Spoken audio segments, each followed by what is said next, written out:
नमस्कार साथियों, हमारे YouTube channel RN Career Point पर आपका स्वागत है। आज मैं आपके लिए लेकर आया हूं बहुत ही शानदार, जो कि आरएन कैरियर पॉइंट का जो सहयोगी पार्टनर शेखावाटी मिशन है, वहां से जो हम ये चीज़ें लेकर आए हैं कि आज हमारा जो हमने एक आपके लिए 2 मिनट की क्लास पहले वाले वीडियो में डाली है कि हम क्या करने वाले हैं। उनके साथ ही आपको यहाँ साइंस के अंदर 2 या 3 क्लास के अंदर पूरा मैं करवा दूंगा।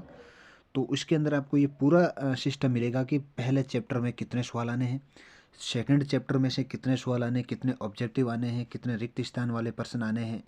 ये सारे तमाम जो भी चैप्टर के अनुसार कितने कितने उस यानी कि ये सारा चीज़ें आपको मिलेगा। पिछले साल के अंदर आए हुए क्वेश्चन भी आपको यहाँ मिलेंगे। तो सारा विज्ञान के अंदर हमने ये पूरा का पूरा सिस्टम हमने दे दिया है। और इनके माध्यम से ये हमारी टीम है, ये हमारी टीम है। यहाँ हम एक बहुत ही शानदार टीम के साथ में हमने सिस्टम बना कर रखा है, जिनसे कि प्रत्येक बालक इस चीज़ को पढ़ें और पढ़ने के बाद में एक बहुत ही खूबसूरत तरीके से आप लोग यहाँ पर अध्ययन करें। और ये मैं कहता हूँ कि ये आप वीडियो आप देखने के बाद में आप ये महसूस फील करोगे कि वास्तव में जो सर ने बताया है वो बहुत अच्छी चीज़ है। आप देखना, एक बार इस वीडियो को ज़रूर देखें। मैं ये गारंटी के साथ कहता हूँ कि आपके 100% समझ में आएगा। तो मैं अब सीधा चलता हूँ। साइंस की जो प्रश्न पत्र योजना है 2023-24 के अनुसार, तो वो यहाँ आप देख सकते हो। अब आपको कितने वस्तुनिष्ठ प्रश्न आने हैं, कितने रिक्त स्थान आने हैं, कितने अति लघुरात्मक है, कितने लघुरात्मक, दीर्घ उत्तरीय, निबंधात्मक, ये पूरे के पूरे प्रश्नों का योग है। तो यहाँ भी आप देख सकते हो। और खंड से और देख के अंदर अब आपको यहाँ देखना है कि जितने भी जो साइंस के अंदर कुल मिलाकर के पूरे 13 चैप्टर है, 13 चैप्टर के अंदर रासायनिक अभिक्रिया में समीकरण के कुल 6 अंकों का आने वाला है। तो आप चैप्टर के अनुसार आपको तैयारी करना है, चैप्टर के अनुसार आपको तैयारी करना है। और यहाँ यहीं आपको चीज़ मिलने वाली है कि किस चैप्टर के अंदर कितने अभी आपको देखने को मिलेगा। आप धैर्य बनाए रखें, आप वीडियो को अंत तक ज़रूर देखें। अगर हमारे चैनल पर नए हैं तो इस चैनल को सब्सक्राइब, लाइक और शेयर कीजिएगा, ताकि प्रत्येक 10वीं क्लास का बालक इस चीज़ को समझ सकें और इस चीज़ को बेहतर तरीके से समझ सकते। ये मेरी गारंटी है। मान लिया कि अगर ये आप ये सोचते हो किसी भी अगर चैप्टर से 3 नंबर का सवाल आना है या 1 नंबर का सवाल आना है, या उसमें पूरे ऑब्जेक्टिव आ रहे हैं, सवाल आने हैं, अगर आप उसमें आप जो थ्योरिकल प्रश्न पढ़ते हो पूरे निबंधात्मक, तो ये आपके प्रश्नों को यानी कि अपने अंकों को कम करने का सिस्टम बनाता है। इसलिए आपको देख कर पढ़ना है, अच्छी तरीके से पढ़ना है। अब मैं वीडियो को शुरू करता हूँ। जो पहला चैप्टर है रासायनिक एवं अभिक्रिया। रासायनिक और अभिक्रिया, इसका कुल अंक भार कितना है? 6 नंबर का है। कुल प्रश्न 3 आने, एक वस्तुनिष्ठ आएगा, एक लघुरात्मक प्रश्न और दीर्घ उत्तरीय प्रश्न, ये प्रश्न भी आने हैं। तो यहाँ भी आप देख सकते हो। अब आप लोगों को देखना है इधर कि पहला प्रश्न है कि निम्न प्रश्नों का सही विकल्प आपको, यानी कि F2O3 + 2Al बराबर Al2O3 + 2Fe ऊपर दी गई अभिक्रिया किस प्रकार की है? तो ऊपर दी गई प्रक्रिया है वो विस्थापन की है। किसकी है? विस्थापन की। नीचे दी गई अभिक्रिया के संबंध में कौन सा कथन असत्य है? जैसे या 2PbOS + CS + 2PbSCO2, ये किसका है? तो यानी कि ऑप्शन ए 1 और 2, यानी कि शीशा अपचेत हो रहा है, कार्बन डाइऑक्साइड उपचेत हो रहा है। तो यहाँ पर ये चीज़ भी आपके लिए इम्पोर्टेंट है। वातावरण में चांदी के ऊपर काली परत चढ़ाने की प्रक्रिया क्या कहलाती है? तो उसको संसारण बोलते हैं। अगला प्रश्न है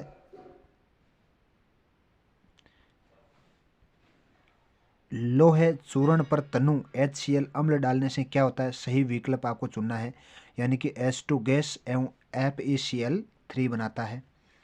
प्रकाश संश्लेषण अभिक्रिया गैस प्रयुक्त होती है। प्रकाश जो संश्लेषण अभिक्रिया कौन सी गैस प्रयुक्त होती है? उसके अंदर होती है CO2। आपने अच्छे तरीके से पढ़ा होता। किसी रासायनिक अभिक्रिया में पदार्थ जिसमें रासायनिक परिवर्तन होता है उन्हें क्या कहा जाता है? तो उसको बोलते हैं अभिकारक। यानी कि अगर किसी भी रासायनिक अभिक्रिया में पदार्थ जिनमें रासायनिक परिवर्तन होता है उसको अभिकारक कहा जाता है। अगला है 7वां है 2Mg + O3 MgO मैग्नीशियम का दहन की अभिक्रिया किस प्रकार की अभिक्रिया है? तो ये देखो, ये 2022 और 17 दो बार क्वेश्चन आया हुआ है। ये क्वेश्चन दो बार आया हुआ है, बहुत इंपॉर्टेंट है, अब की बार आ सकता है। तो इनका उत्तर हो जाएगा संयोजन। आपको चित्रों के माध्यम से अब यहाँ आप देख सकते हो किस अभिक्रिया को किस तरीके से, मान लीजिए चिमटा है, मैग्नीशियम रिबन है, वाच ग्लास है, मैग्नीशियम ऑक्साइड है, ये सारी चीज़ें हैं। उसके बाद में इसी पेज के अंदर यहाँ देखना है व्याख्या, यानी कि उत्पादन MgO मैग्नीशियम रिबन का वायु में दहन करने पर वाच ग्लास में उत्पादन रूप से मैग्नीशियम ऑक्साइड तक का श्वेत चूर्ण प्राप्त होता है। ये अभिक्रिया संयोजन एवं ऑक्सीकरण अभिक्रिया का उदाहरण है। रासायनिक समीकरण को संतुलित करने की सामान्य विधि का क्या नाम है? Hit and trial. क्या है? Hit and trial. बहुत इंपॉर्टेंट प्रश्न है, अब की बार आ सकता है। कंकाली समीकरण किसे कहते हैं?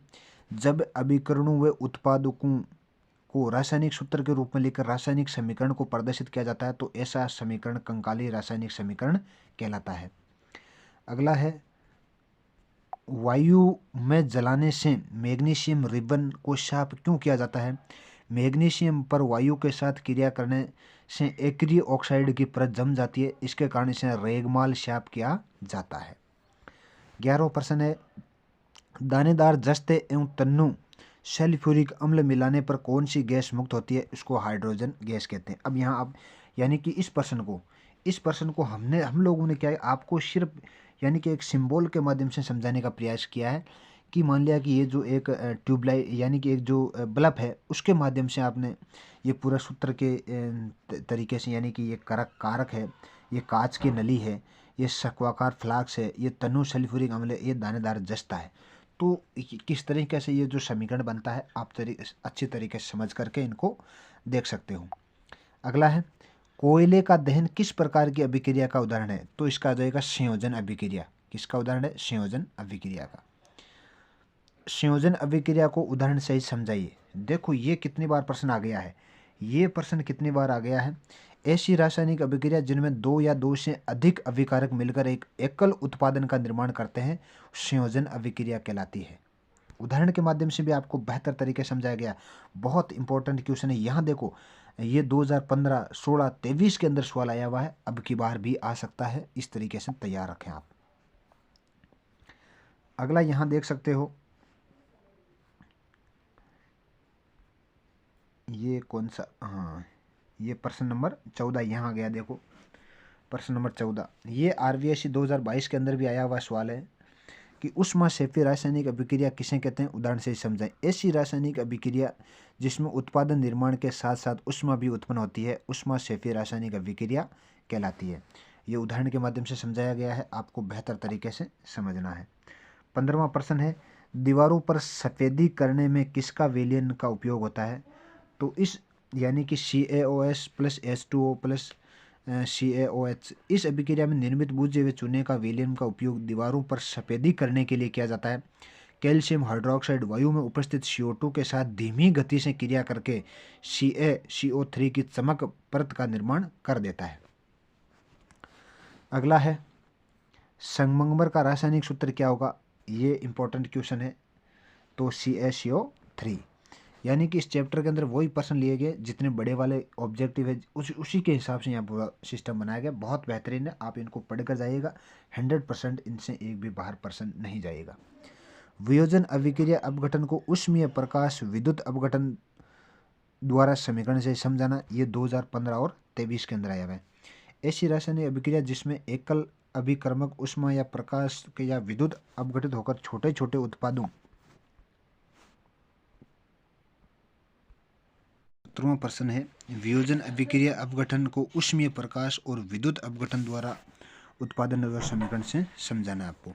ऐसी रासायनिक अभिक्रिया जिसमें एकल अभिकर्मक ऊष्मा प्रकाश या विद्युत द्वारा अपघटित छोटे छोटे उत्पादों का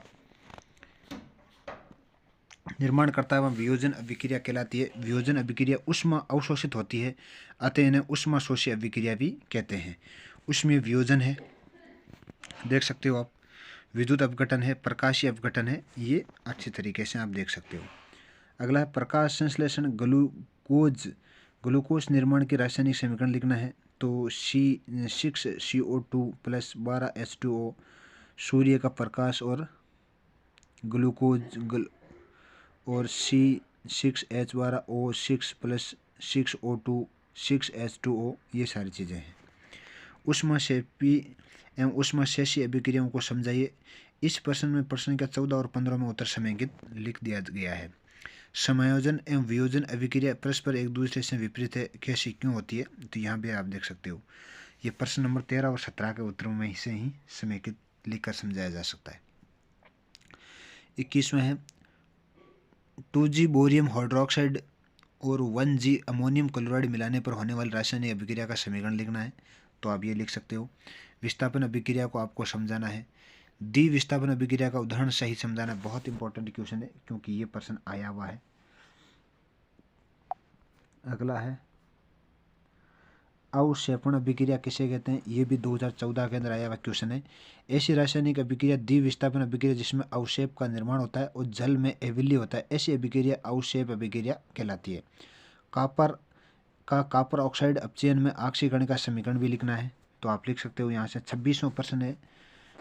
ये अथवा के अंदर जैसे बड़े प्रश्न आते हैं, तो ये हमारे चैप्टर के अनुसार हमें प्रश्नों को बनाया है। RBSE 2022 ये देखो कितनी बार, बहुत इंपॉर्टेंट। इन प्रश्नों को आप रट लीजिएगा, इनको रट लीजिएगा। ये 2016, 17, 23, 22, 23 सब के अंदर आया हुआ है। और ये शायद देखो ये अब की बार, यानी कि अपचयन अभिक्रिया का उदाहरण से ही समझाइए, यानी कि इनसे संबंधित कोई भी क्वेश्चन आ सकता है। तो इनको एक बेहतर तरीके से आपको समझना है। अगला है रेडॉक्स अभिक्रिया, अपचयन अभिक्रिया। ये 2014 और 16 के अंदर आया है। तो अब की बार इसका नंबर आ सकता है। ऐसी रासायनिक अभिक्रिया जिसमें एक अधिकारक अपचेत तथा दूसरा अधिकारक अपचेत होता है उसे रेडॉक्स अभिक्रिया कहते हैं। अगला है निम्न अभिक्रिया में अपचेत और उपचेत पदार्थों का पहचान करना है। तो ये भी आपको अच्छी तरीके 2023 के अंदर आएगा। तो ये आने वाला सवाल नहीं है। एक भूरे रंग का चमकदार तत्व X को वायु में उपस्थित गर्म करने पर वे काले रंग का हो जाता है। इस तत्व में X एवं काले रंग का यौगिक का नाम लिखना है। तो आप लिख सकते हो। संसारण किसे कहते हैं? उदाहरण सही समझाना है। यानी कि जब कोई धातु आसपास में अम्ल, आर्द्रता आदि के संपर्क में आती है और संसारित, तो इस अभिक्रिया को संसारण कहते हैं। जैसे लोहे पर जंग लगना, चांदी के ऊपर काली परत, तांबे के ऊपर हरी गर्द परत चढ़ाना संसारण के उदाहरण है। संसारण के कारण कांच के ढांचे, पुल, लोहे की रेलिंग, जहाज, धातु विशेषकर लोहे से बनी वस्तुएं बहुत क्षति होती है। लोहे के संसारण में एक गंभीर समस्या है, इसलिए लोहे की वस्तु को हम पेंट करते हैं। यह है विकृत गंधिता, उदाहरण को समझाना। 2017 के अंदर आया हुआ है। अब की बार ये सवाल आ सकता है।